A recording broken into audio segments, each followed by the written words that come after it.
to all of you for what you're doing here, saving us, community centre space. It's an incredible space.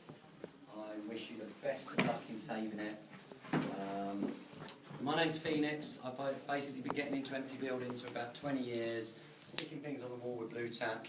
And me and my various friends over lots of years have set up lots and lots of community centres basically in every different shape and size of building, from shops to houses to factories to churches to theatres to whatever it is. And we've had a lot of good fun doing it. It's a lot of hard work.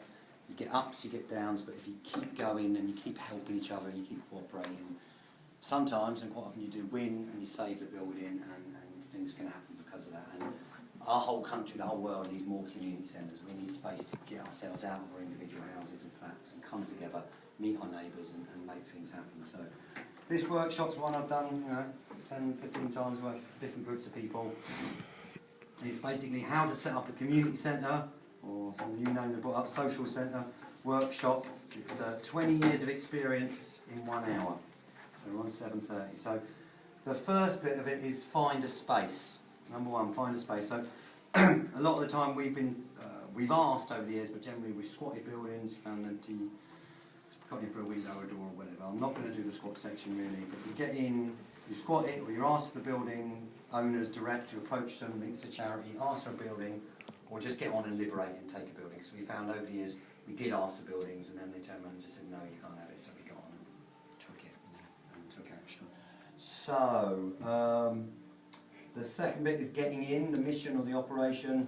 Again, I'm not going to go into that really because you guys were asking us to come up and help you get in. You find a weak point, open the window, whatever it is, the door, and then you get in. And I was really ecstatically happy, and I jumped up in the air and down, and really happy to hear that you'd occupied on Remembrance Sunday. So maximum respect to you and to all your relatives who laid down their lives to protect this land and this country and the freedoms we've got in this country. And unless you actually stand up for the freedoms and things that we have in this country that are rapidly being removed and things, then lots of good things happen. And we really need people to stand up and be counted. And what you're doing is standing up, being counted, and taking action. So maximum respect. So basically, I don't need to go too much into the getting in.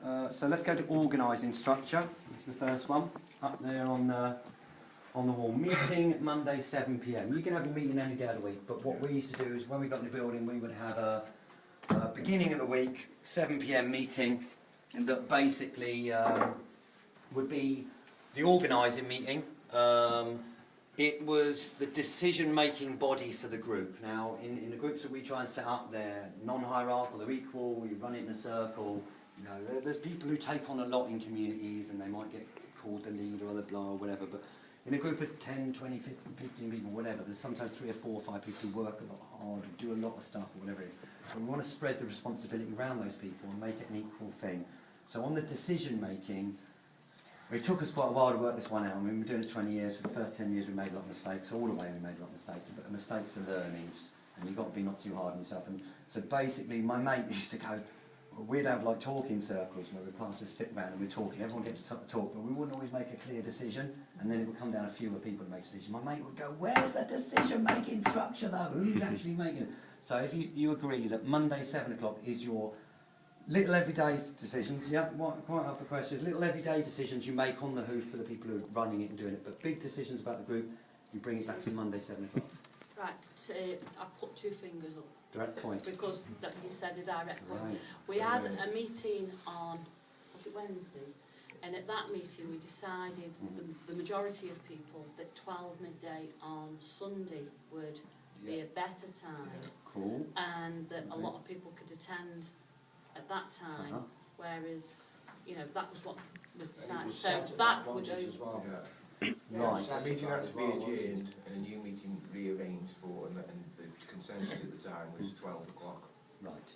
Okay, consensus, that's a very good thing to bring up. I'm glad you mentioned that. So basically, what's to say?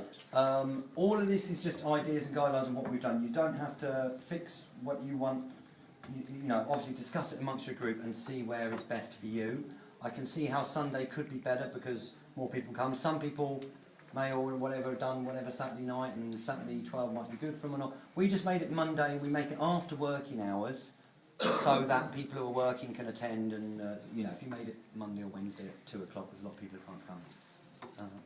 Because we made that decision Yeah. last week, could we stick to that and then at that meeting decide if Monday at 7, because I do agree with you that on a rolling basis would be a better time, but there was some confusion over when some meetings were taking place and a bit of friction because people weren't informed of changes in it.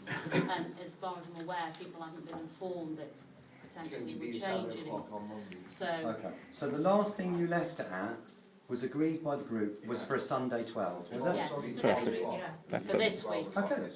That's a collective this decision. Sunday coming up, We'll make sure there's a notice up for people to that's totally fine. What everything is what your group as a group decides, rather than one or two people deciding quick or telling everyone this is the way it is. There's quite a few people there at that time, weren't there? So Sunday 12 o'clock is your next main project organising meeting, it's called, and so you can then carry on having Sundays 12, or you might decide to move it an hour or two, or you can decide to move it to another evening of the week. Right. Oh, I did right, 2 fingers, didn't I? Yep, direct point, very good. Well, I'm really glad we're paying attention and learning, that's good. So create a project organising meeting. Say Monday 7, Sunday 12, whatever it is. Okay. Choose a facilitator. So a facilitator is a person that comes from the French word to make things easy, which is a revolving role. It's a different person each week, so that it doesn't always fall on one person. Sometimes in old style groups you have a chairman and or a chairperson or chairwoman, and it keeps coming back to them, but you get a certain amount of power concentrated with them because they're always being the chairperson, always being the voice. So each different week you try and have a different facilitator.